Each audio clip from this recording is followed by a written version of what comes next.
my mind, my body, my whole being blissfully melted into this pulsating, crystalline, white expanse that was uncontained by time or space, that represented all that is. My essence merged with all other essences and amalgamated with them. And I got the sense that this space represented, the truest nature of what I am, what we all are, what all is.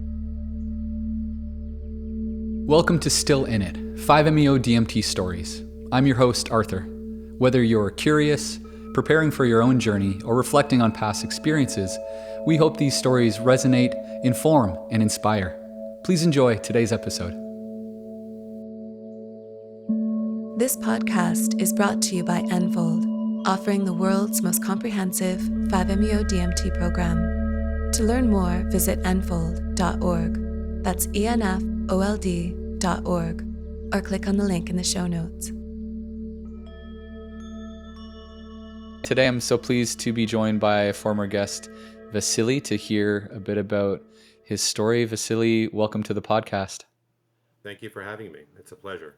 Yeah, happy to have you here. So to start, what can you share with our listeners about, sort of your own personal journey? What led you to seek out 5-MeO and eventually attending an intensive? Yes, so I guess maybe it might be useful to start off with a little bit of background here. For the 2.5 years or so before my visit to Enfold, it was a really powerful period of awakening in my life that had really been brought on by the breakdown of my marriage. And following that, it was kind of a dark night of the soul period of my life. And I had the luxury of living on my own and having time to myself really for the first time ever since childhood.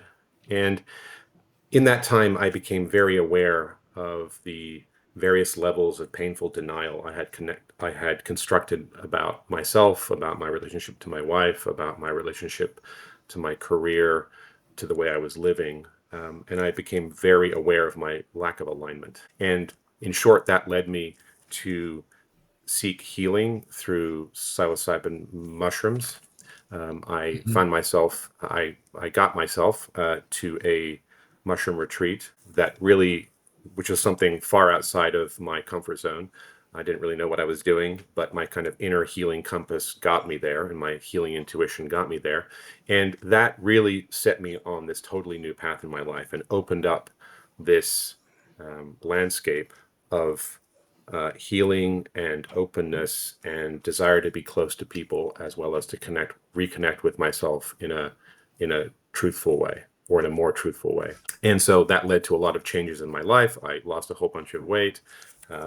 I did a lot of healing around my marriage. I incorporated all sorts of healthy practices into my life, and that was transformative. And I'm extremely grateful for that. At the end of those 2.5 years, I realized I had sort of hit a little bit of a blockage in my spiritual growth, in my awakening.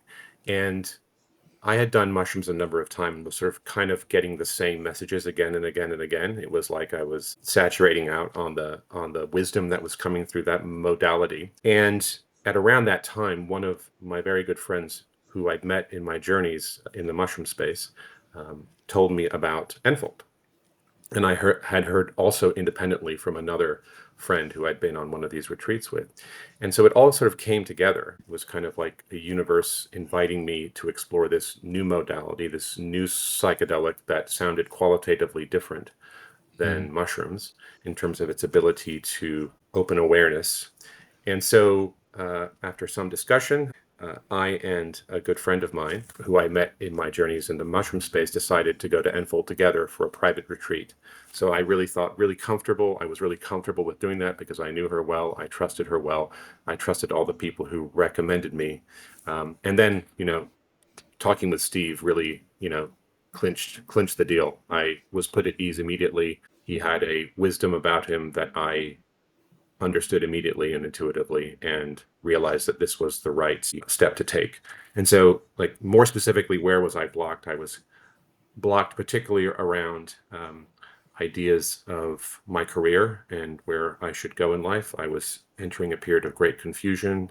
and lack of alignment, and also in my romantic life as well. Not really because my marriage had broken down, but I had realized a strong calling, a strong desire to be a parent, to be a father, and to have a family. And yet, I had this insight had revealed itself probably a year or so prior, but I really hadn't sort of done anything to follow through with that. And I knew, for example, for a long time that my career wasn't the right one for me, but I had been in this period of paralysis, and so I really wanted to find some way to break through that. And 5-MeO DMT was the vehicle for that.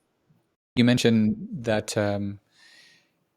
sort of reaching this point on your journey where you'd sort of plateaued a bit, and that 5-MeO seemed qualitatively different to you. Could you say any more about what it was that seemed qualitatively different that spoke to you and you thought could be helpful for you at that time? I guess I read Michael Pollan's account of his 5-MeO DMT trip. It was a bit harrowing, I should say, Not the most but the glowing way he account, yeah. No, no, not the most glowing account. But I think what I got from that, and from talking and just doing my own research, I got this sense that, in contrast to mushrooms, that at least, some part of the 5-MeO DMT experience is entirely non-cognitive, is entirely outside of the canonical confines of meaning making that we're all very used to in our heads. That it's profoundly non-narrative.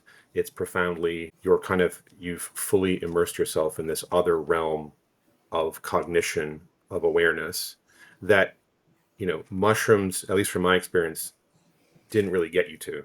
Not to sort of compare the two, but they both have their qualities. But I noticed that in my mushroom trips, as powerful as they were, I was sort of always cognitively aware.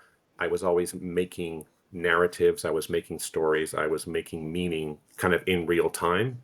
And it was it was storytelling at its core. And while powerful, this whole idea of receiving wisdom not through storytelling, of some other modality, really appealed to me. This kind of explosive fragmentation that I'd heard about, being occasioned by 5-MeO DMT, that sounded oddly very appealing to me. Having knowing that was a huge qualitative contrast with the psilocybin experience. Well said.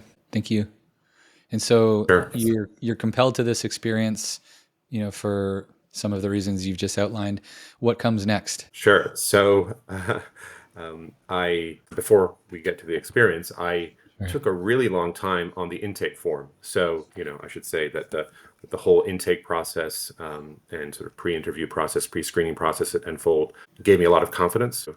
And Steve sent an intake form. I had filled out these kinds of intake forms before, but I decided on this occasion to devote an inordinately long amount of time. So I kind of wrote at length in response to each section about your childhood, your traumas, why you're coming to Enfold, what you're seeking, divulging the most sort of personal information I could possibly imagine, but it was all flowing. I was thinking it was quite strange as I was writing all this intimate details out of my life in this Word document, about to send it to a person I barely knew. I thought, oh, actually, it all felt right.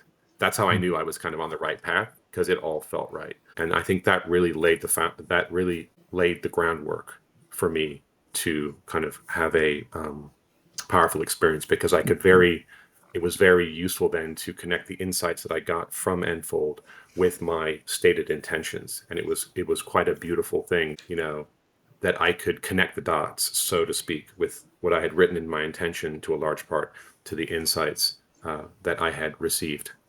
So that was kind of the first thing, spending a lot of time preparing myself, sort of slowing down the week before, getting myself off coffee, sort of getting back into my personal routine of self-care, having lots of conversations with my friend with whom I was going to meet there, and just getting myself in an open, receiving, trusting frame of mind.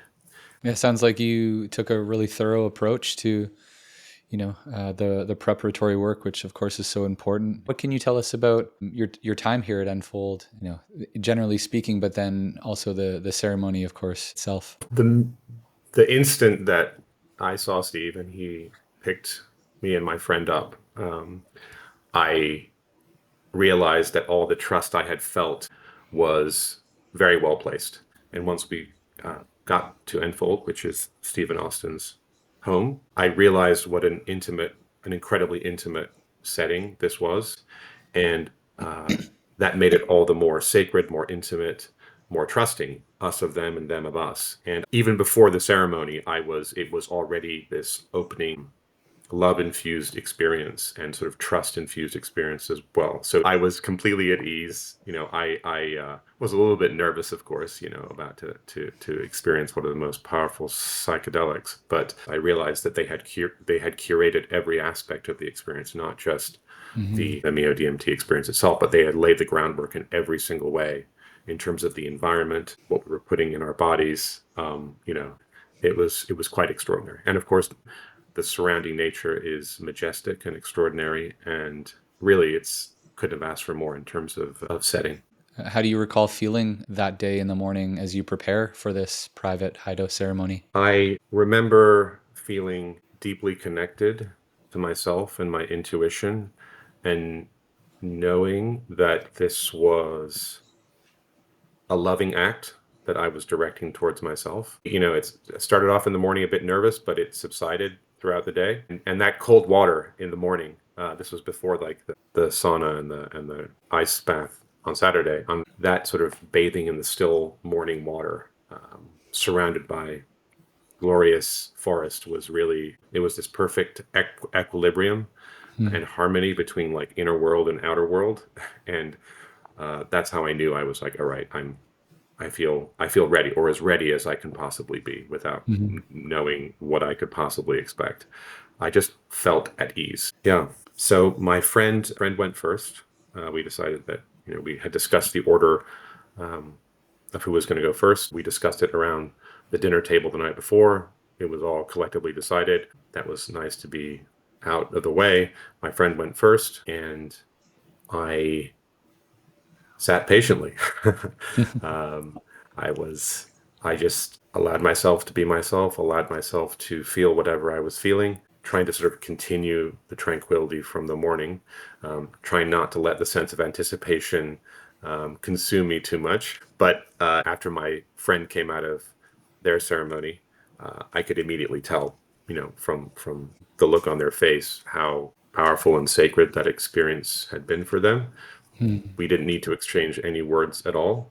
Sort of there was this intuitive understanding, and we sort of sat together for a while, didn't say anything, and then it was my turn. I thought that was just perfect. And so I went in the afternoon, and I had 4 doses of inhaled 5-MeO DMT. They were a series of escalating doses.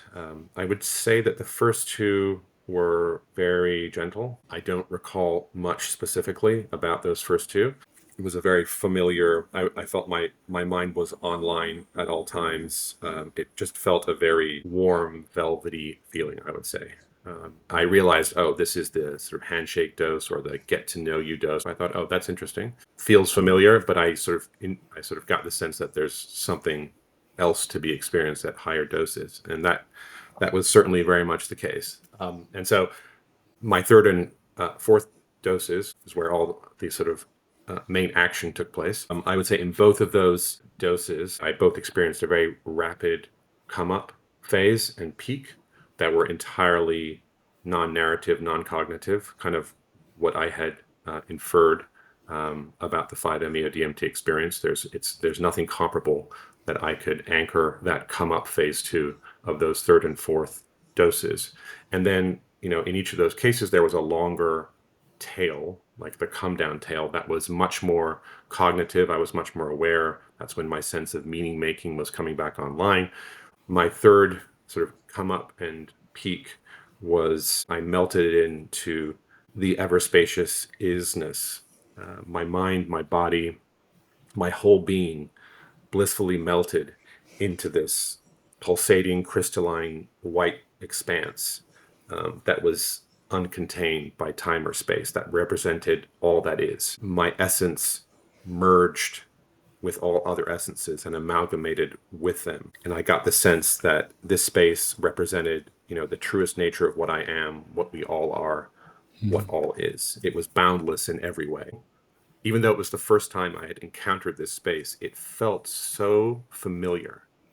Like, oh, yes, I've been here before. This is what I am. I remember. Oh yes, of course. How could I Mm. ever forget this? It was home in some way. It was the deepest home, all our deepest homes. So that was kind of the felt experience of the third come up and peak. And outwardly, because Steve took videos and stills throughout my doses, which I greatly appreciated. I barely moved. It was quite bizarre seeing me just sitting there lying prone, having this very tranquil look on my face.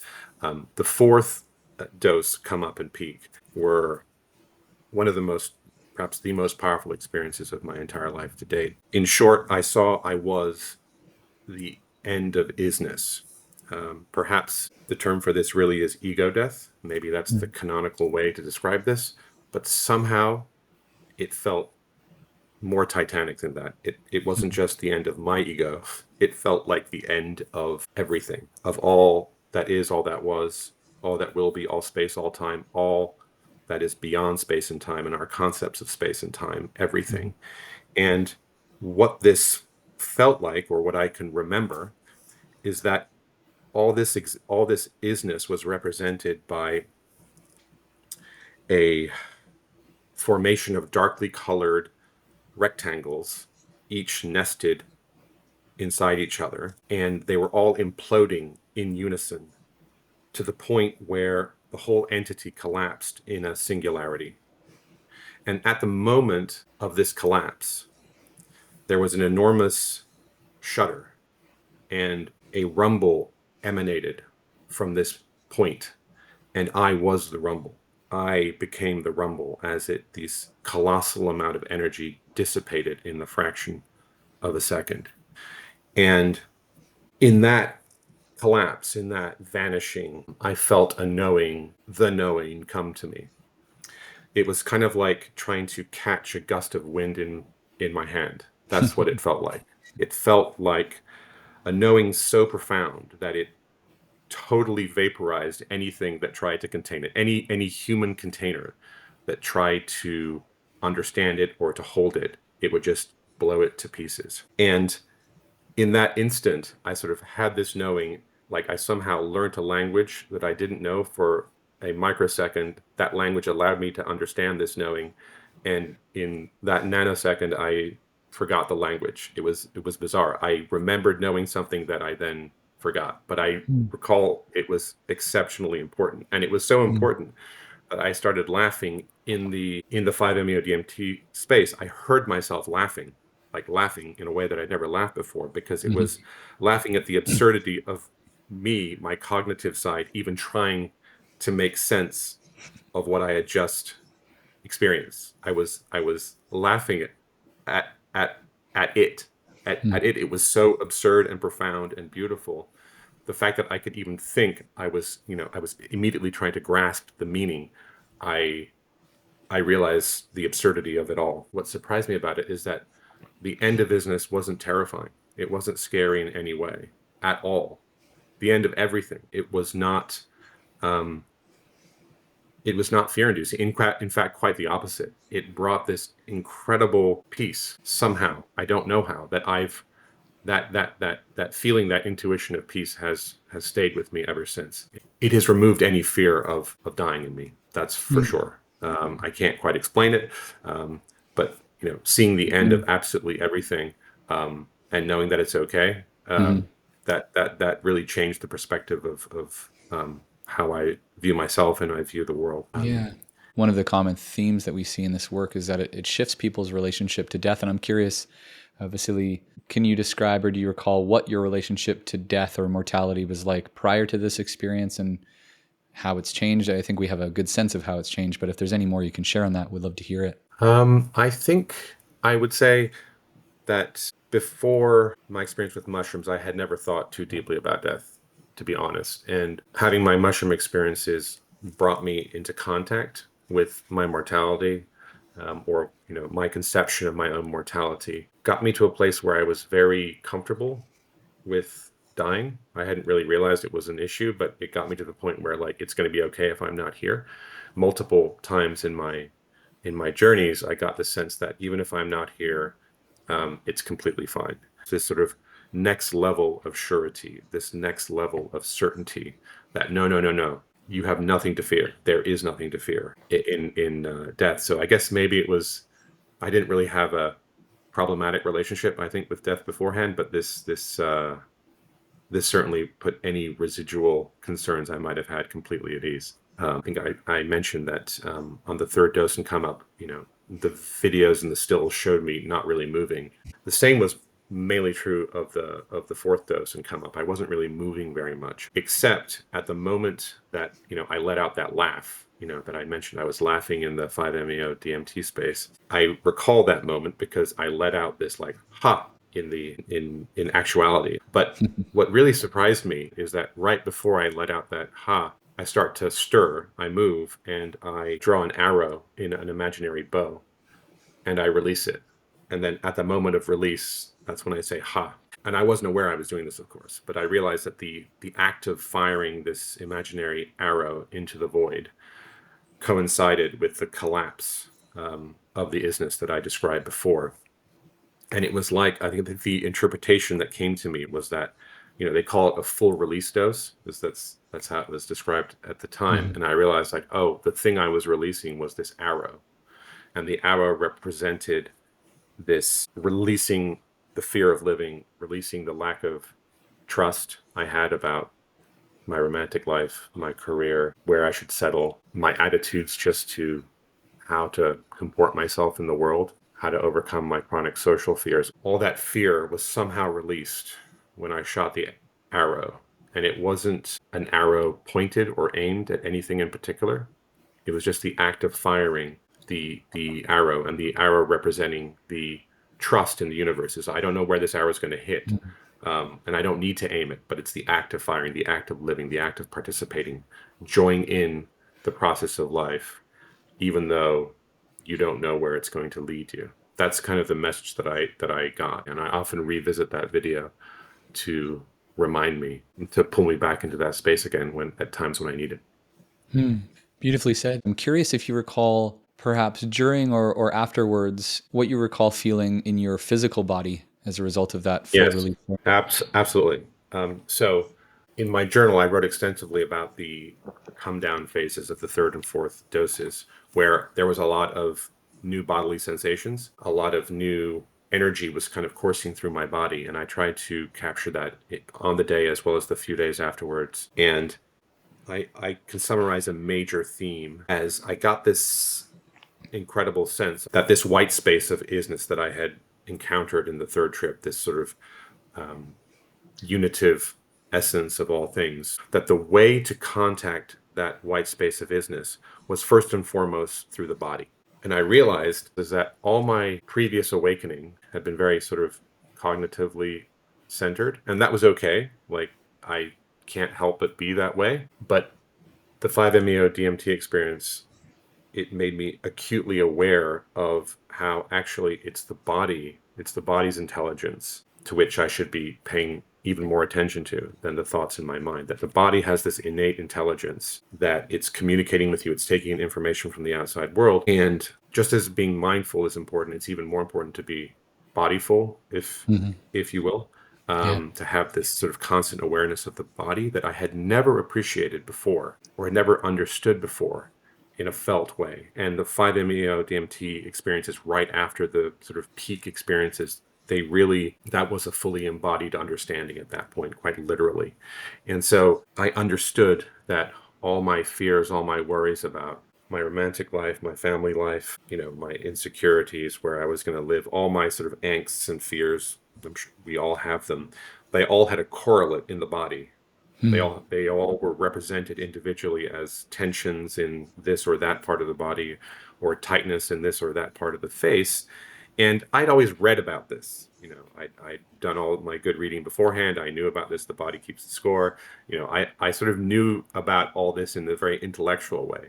But the 5-MeO made it palpable, made it tangible, made it real in a way that I finally understood, because I could feel it in my body. And one example I'll just give you, it was, I still think about this to this day. I started feeling my heart, and I realized that it was an aching heart, uh, a heart aching with suffering as well as compassion. And I further got the sense that my aching heart was a little microcosm of the bigger universal aching heart of the universe, or the cosmos, that was kind of the organ at the heart of this white space of isness. I could feel it producing two types of energies in my body. One type of energy was suffering. It was like these little packets of suffering were being emitted from my heart.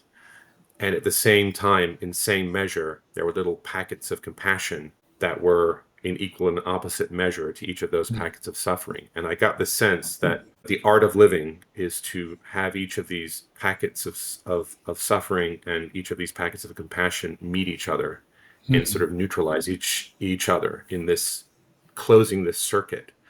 And that, just a byproduct of living is you're going to have suffering. You're going to have like these offshoots of pain and suffering that are being thrown off all the time. And that's all coming from this aching heart present in each of us.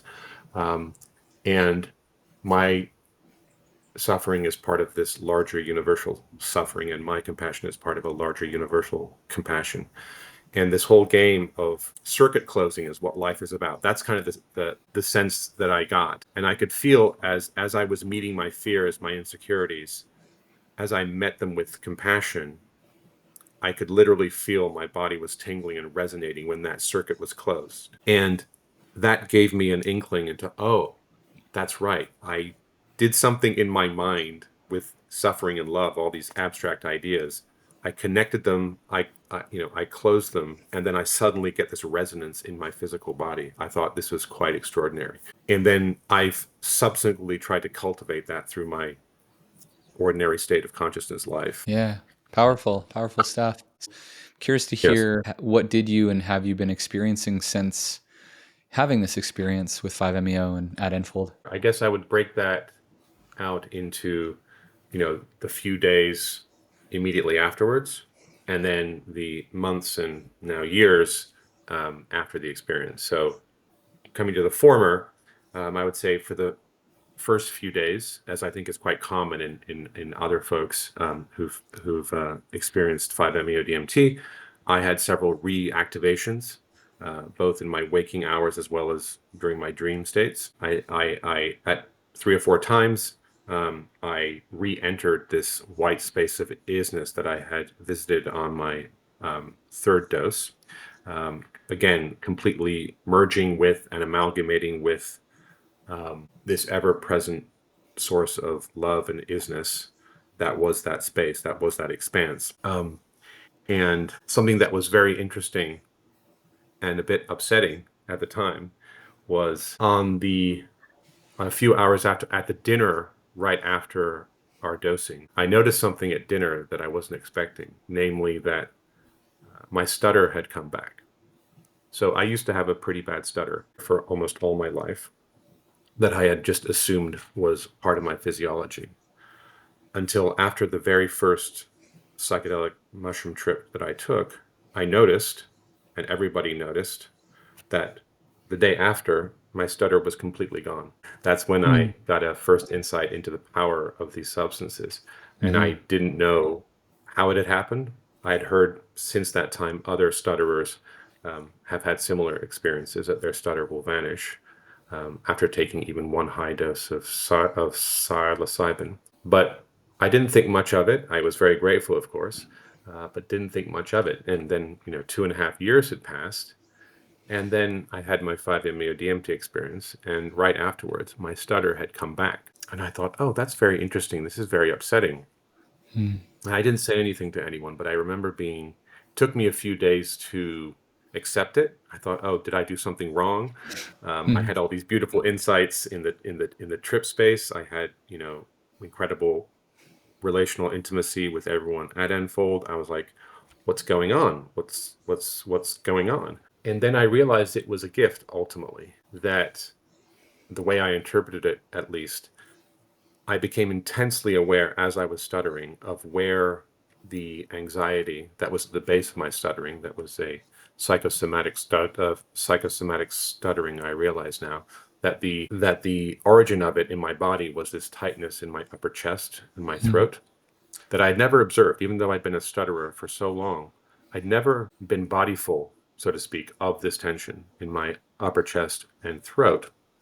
And in the days after, right after five of Enfold, I became aware of this tension, and I was able to close the circuit, so to speak.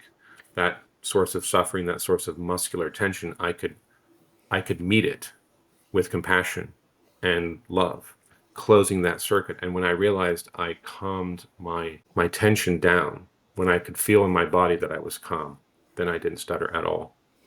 It was as if that the 5-MeO DMT was fixing my stutter, but making me aware now of what was going on in a way that mushrooms didn't. They just fixed it, and I was like, oh, that's a miracle. And it took me a few days to get back on track again, but I would say 95% of the time I'm quite fluent, which is what I was before.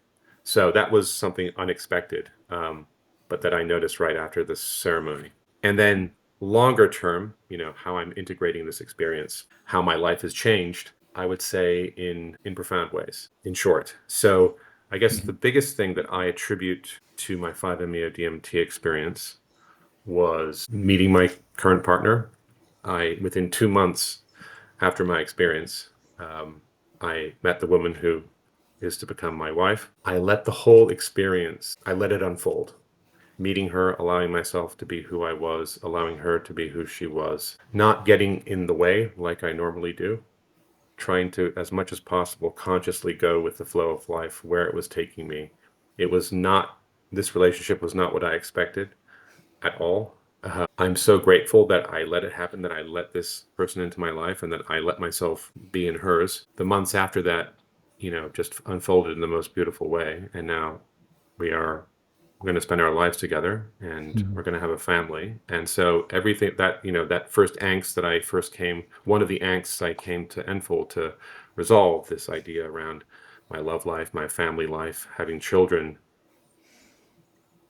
in a stunningly beautiful way, is all working itself out. And it's because I wasn't effortful. I feel I just went with what was presented to me in life. And in terms of my career, I remember looking back at my intake form, I wrote at length about how unsatisfied I was in my job, in my career, how uncertain I was. It was, this sort of anxiety of like, this is what I'd prepared to do, but I sort of reached this point in life where I now understand that it's not for me.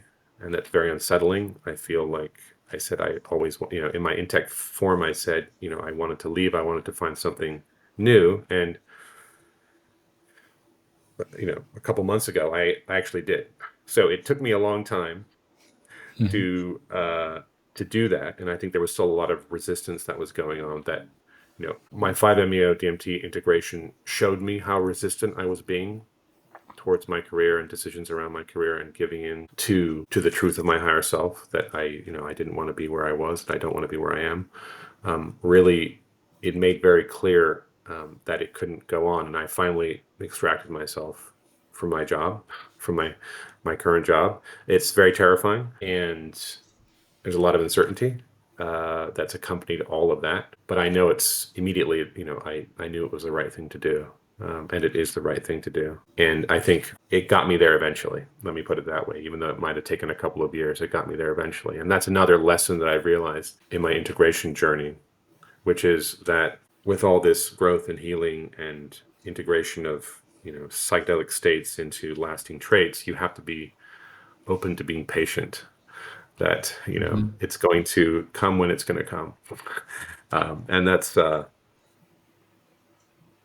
piece of wisdom that I still struggle with and resist almost on a daily basis. But I'm reminded, when I'm being impatient, things will have to work themselves out on their own time. So I would say, one of the most pervasive changes that have come out of my 5-MeO DMT experience is a total perspective change that was sort of initiated by psilocybin mushrooms and is really taken up to another level by 5-MeO-DMT.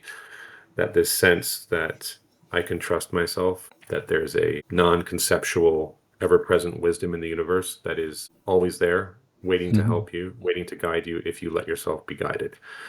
It's very simple. It's hard to tune into that from time to time, but once I allow myself to attune to that, I notice that without knowing exactly where I'm going, when I just trust that process, that's when beautiful growth can happen. And I have to remind myself of that every day. Yeah, well said. Thank you for those reminders, these themes of patience and trust. Sounds like you've really tapped into those and are integrating them. We like to say here that generally speaking, the process that we're engaging in is about a 6 to 12 month process, and that, there will be immediate changes like the ones that you've described, and there will be less immediate changes like the ones that you're still experiencing with this career change and job change. The last thing I would love to, get your perspective on or contribution on, Vasily, is, I certainly can appreciate and understand what you're saying when, talking about these, imploding triangles and isness and white space. To somebody who's maybe listening and going, I don't know, man, like I don't get it when you're talking about this, and maybe for someone who's unsure what to make of language like that, what would you say to someone personally if they were to say, I don't really know what you mean, I think there might be something here for me, but is there anything that you can share with me that might help encourage me or clarify what, I can maybe expect from this experience, or, can maybe put some of my doubts a bit more at ease? That's a good question.